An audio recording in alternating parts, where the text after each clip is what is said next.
Today, I'm going to share with you the recent back issues that I picked up on 2 separate trips to a local store called Dreamer's Vault Games. Check it out.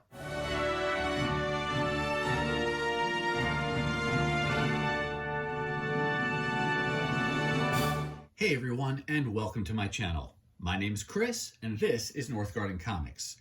Today I'm going to share with you 2 separate hauls, or I should say 1 haul that represent 2 trips to the same store. The store is called Dreamer's Vault Games. Here in the Twin Cities of Minnesota, they have a handful of locations, a few of which carry comic books. They are primarily more of a gaming store, I'd say, where they have not only board games, but role-playing games. They're a great source for getting Dungeons & Dragons supplies, Magic the Gathering, Pokemon, you get the idea. And they'll also host any number of events every month and year around the gaming community. But then a few of their locations also have comic books. It's not an exclusive comic book store where they have a deep back issue selection and things like that. It's primarily focused around current new comic books. But what happens is once those comic books are a few months old and their racks need to be kind of emptied out in order to make room for the newest issues, those current issues do go into their back issue bins. And the great thing about Dreamer's Vault is that as soon as it goes into the back issue bin, it's marked down half price. So anything you buy on any given day is half off cover price when you're talking their back issues. So I will make a regular habit of going there to the various locations that carry comic books, just so I can fill in holes of runs that I'm not keeping super current with. And I just want to, fill those in as I can as back issues. And then on top of that, the first batch of books you're going to see actually come from a back issue sale that they hosted back on Free Comic Book Day. And at that sale, they were marking down all of their back issues for 50 cents a piece. Didn't matter what it was. And you can sometimes find some keys in there as well, modern keys, but a great opportunity to really stock up. And I'm much less picky when it's 50 cents a book. And I'll try out new things and add issues or runs to my collection that just look interesting to me. So the first batch of books here you're going to see come from that 50-cent back issue sale. And let's get started here with Champions number 10. I believe this is considered volume 4 of Champions. Volume 2 is where this younger team of teen heroes took over with the mantle of champions. And then I don't remember the story that was going on that reset each volume. But here with volume 4, this one kicked off with the outlawed storyline where teen heroes were deemed illegal and they weren't allowed to practice heroism. I haven't read the whole story yet. I may have read the one-shot, but that's where this title picks up, or the story that this picks up with. And I found the other 9 issues, I think, at a different Dreamer's Vault sale. My memory's failing me. I'd have to check in my CLZ app for the details there, but I think I got most of the others at a 25-cent sale, and so I was very happy to find issue 10 here to round out that volume. It was just a 10-issue run, and now I've got the full thing. I can read the whole story all at once. And who's the artist on this? Vecchio, V-E-C-C-H-I-O. Great cover, nice interior art, and I like these teen characters. So looking forward to reading that story. Here we go over to a 6-issue miniseries that I've been piecing together slowly but surely. Batman the Detective. This is issue 6 of 6. And I think this is like the 5th of 6 issues that I needed to complete this story. And I got it a few reasons. One, I like Batman. I like the costume design in this story. And you've got, is it Tom Taylor writing? And then, Andy Kubert doing the art on this. And so I thought that would be a great story to pick up. Though I'm not collecting Batman in an ongoing way, these limited series I like to pick up when I can. Then we've got a little bit older, I guess, relative to the books that you're seeing today. Superman, this is from the New 52 era. And I, a few months back, decided I wanted to get the John Romita Jr. run of that title. And I'm going to blank now. This is either the last issue or the second to last issue in the run. I think his run went from like issue 32 to around 44, 45, somewhere in there. So slowly piecing that one together as I can find them for cheap. And you can see, you know, I said modern back issues or recent back issues. They've been in business for several years, so some of them do linger, and so you still get an opportunity to pick up some of these that are, you know, closer to that 10-year-old range. Now we go over to the current run of Captain Marvel. I've been kind of on again, off again with picking this up. I've liked the issues I've read, but I haven't ever fully committed to collecting it. And when I do find these issues for 50 cents, it is hard for me to resist. They've got good covers. I like what Kelly Thompson's been doing from a writing perspective, and I like the interior art as well. I would like to piece this together over time and put this whole volume together. There are a couple of those lower number issues that are considered keys, and so they're a little bit harder to find, so I'm not holding my breath that I'll be able to find them in the dollar bins, but you never know. Stranger things have happened. But in the meantime, I will piece this together slowly. I did see on YouTube channel Near Mint Condition, I don't know when the video was, but he, within the last month or two, I guess, he had posted a video saying that they were going to do an omnibus of this volume, at least a volume 1, and it would cover like the first, you know, 20, 30, however many issues that they would put into an omnibus there. And so I'm probably going to pick that up so I can have this in collected format as well, but I'll continue to hunt for the single issues as I can find them. And in addition to 26, I also picked up 29, and that's got a nice Marco Cicchetto cover on there. He did a few of the covers. Then we're going to go, again, a little bit older book now, relatively speaking. This is a 12-issue series, Cyclops, and I've mentioned this in previous videos. This volume takes place during the Brian Bendis era when he was writing X-Men, and he brought the original Teenage X-Men from the past to the present. And one of the kind of side stories that took place during that time, Teenage Cyclops took off with his father Corsair, leader of the Starjammers, because in, you know, normal timeline he didn't get to grow up with his dad, right? He and his brother jumped out of that plane. They thought their mom and dad died, and he and Havoc were left kind of on their own. But in this story, he has the opportunity to spend some time as a teenager with his dad, and so they go about space pirating and gallivanting around the cosmos. So that's a 12-issue story I've been trying to put together, and I made a little bit more progress at this sale. Issue 3, issue 10, and issue 11.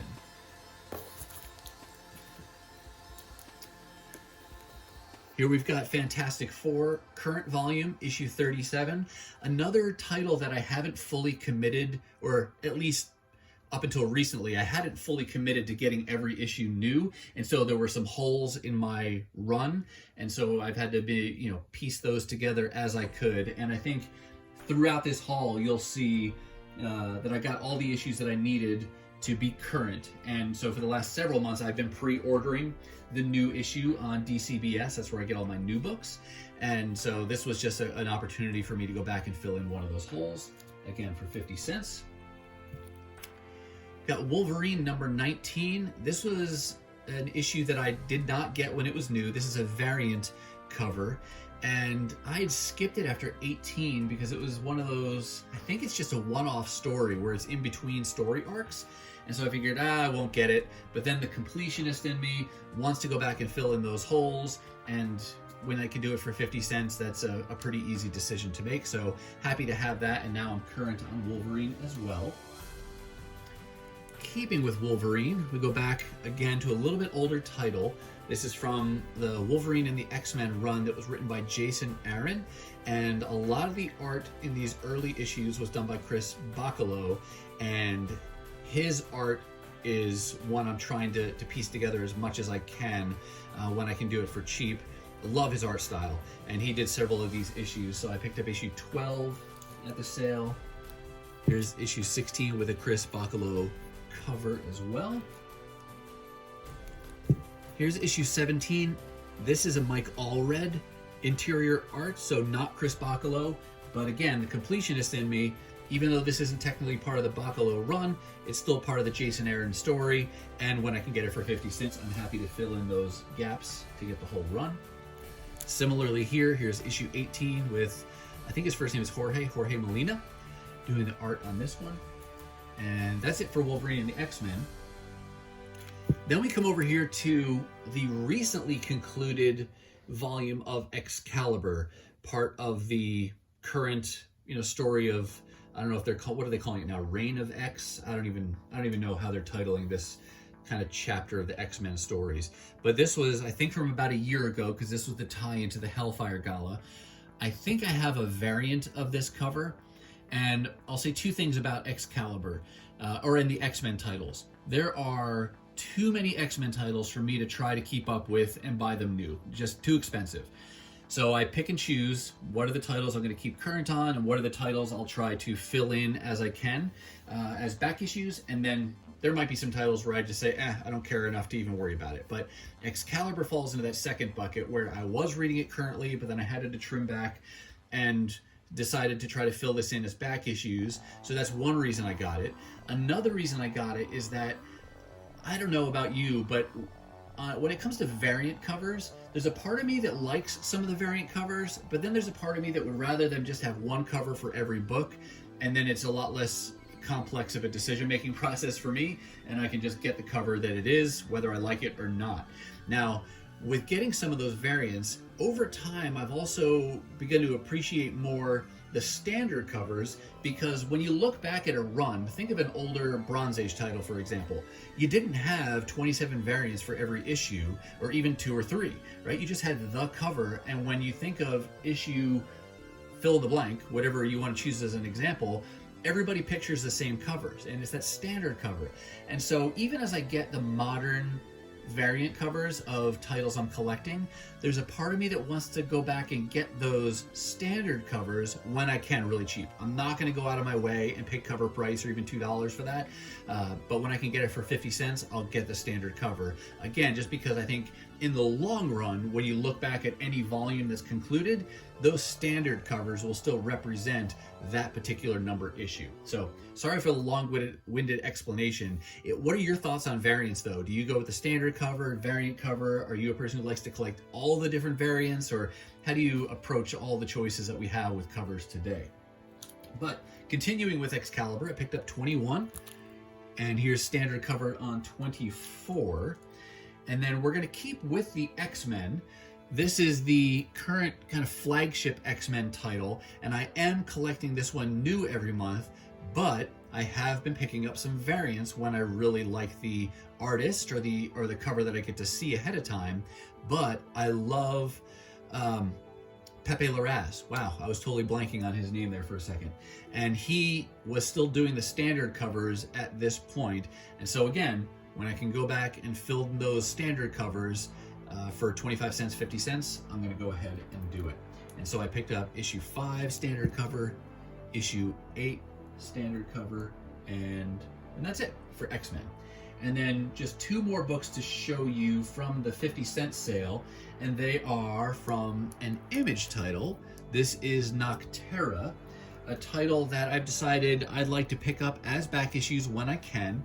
And so far, I have, I think now that maybe the first 5, there might be one issue, maybe issue 2 I'm missing.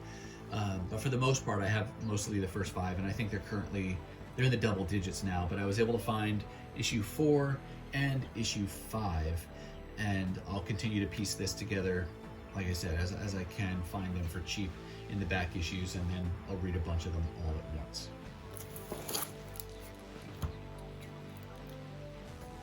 Okay, so now we're going to shift gears a little bit. Same store and similar type of books in that, recent back issues, but the ones that you're going to see now, I actually paid their normal back issue price, which is a whopping 50% off cover price. And again, I did this, I could have held out, I think, till their next sale. Maybe that won't be until, Black Friday towards the end of the year, and maybe I could have picked these up for 25 cents, but maybe not.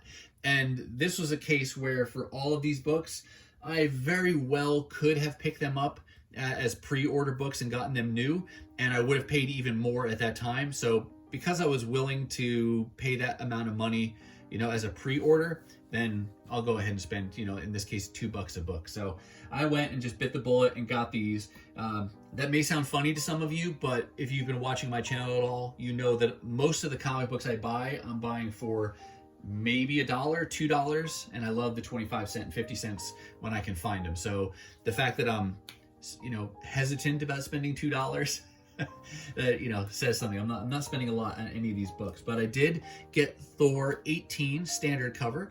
This was one of the holes I had in this run because I hadn't pre-ordered all of the Thor books new, but that got me almost current. And then Thor 24, this was like the most I've spent on a comic book in a long time, because this is a double size, issue number 750, and it was $8.99 cover price, so this cost me $4.50. So basically the price of a normal new comic book. And I was hesitant about that. Do I really want to spend $4.50? But the completionist in me won out. Now I'm current, and I can continue going forward with Thor, because that is one of the current ongoing titles that I want to make sure I have in its entirety. You saw one of these issues before, but this issue 3 of 6 represents the completion of this 6-part limited series for me. So happy to have found this, and now I can read the whole 6-part story, and looking forward to that. Here we go, Fantastic Four. You also saw Fantastic Four 36 or 37 earlier, and where I picked up that issue. This issue 39 does represent the final issue in this volume that I needed to get current again. So I am now current on Fantastic Four and will remain current on this so I can continue reading this. The Fantastic Four is a team that has grown on me over time. I didn't really collect it when it was volume 1. I think the first Fantastic Four books I read were part of the Jonathan Hickman run, and I started with that and then went through followed Jonathan Hickman's writing all through Avengers and New Adventures and all the way through Secret Wars. And then since then, I've been kind of getting more and more interested in this kind of Marvel's first family, and I've been working on now for a while John Byrne's run from volume 1 to try to piece that together. I have the, what was it called, Heroes Reborn, where it was volume 2 when they outsourced the editorial and the creative duties to Image in the 90s. And so yeah, I'm continuing to add Fantastic Four to my collection more and more over time, but this current run is just one example of that. And this is a variant cover. I went back and forth, and I just liked this cover more than the standard, so I went with it. And then the last little section of books here come from an IDW title. This is Teenage Mutant Ninja Turtles. I have not been collecting this much at all in single issues. For the most part, I have been trying to read through the IDW era of Turtles through their collected editions, and as of this recording, I have 5 of the 14 volumes that are currently available, and that's the primary way that I'm going to continue to collect these. I really like the quality of that binding and the presentation and the oversized artwork, and this is another volume where if I were to go back and try to fill this in as single issues, especially for cheap, it'd be very hard to do so because there are a few keys. I have gotten lucky, and I found, for example, some of the biggest keys of this run. The Death of Splinter I found, roughly in like a $1 bin. I also have the first appearance of Jenica. Also found, I think it was at a Dreamer's Vault at a separate, on a separate occasion. But I've gotten some of those keys that way. And occasionally I'll pick up these issues as single issues just because I like them. It's hard for me to resist them. And I think each of these represents at least some kind of minor key. I'm not going to rattle off what that was because I don't remember, but I would have gotten them probably either way. These are more recent. I think the current issue that Turtles is on is in the high 120s, maybe around issue 130. But on this particular shopping day, I picked up issue 116, 117, 124. Really like that cover, the snowy gargoyle cover. And then 127, I think this one's got a little bit of value to it. Let me see if I can pull it up real quick and tell you what that rough estimate of the value is. Okay, I found it. Issue 127, this is the B cover, and this one is considered a key. It says here, variant cover by Kevin Eastman featuring Venus. It's the first cover appearance of Venus de Milo, and the Key Collector Comics app labels this as like a key of the week.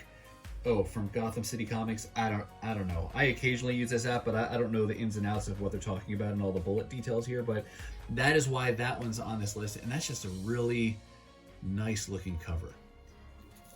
And then lastly, here's issue 128, which is the first full appearance of Venus, and then the first team appearance of, quote, deadly new villains, end quote. Frankenstein Turtles seen in cameo at the end of 127. So take that for what it is. I like the Turtles. I like the way IDW has been handling them. And so it's fun to pick up some of these issues, but I'm going to have a lot of holes, and I will still focus my main effort on getting those collected editions. So that wraps it up for this recent back issue haul from Dreamer's Vault. All right, that's going to do it for me, and that's going to wrap up this haul of recent back issues that I picked up at Dreamer's Vault Games. But what about you? Are there any current titles that you're collecting new, or that you aren't necessarily getting as they come out, but you're trying to keep up with them as you can find them in the $1 and $2 bins? Let me know down in the comments. Now, if you're not quite ready for the YouTube fun to stop, I have hand-selected a couple videos here for you to check out. As always, thank you so much for watching, and I'll see you next time.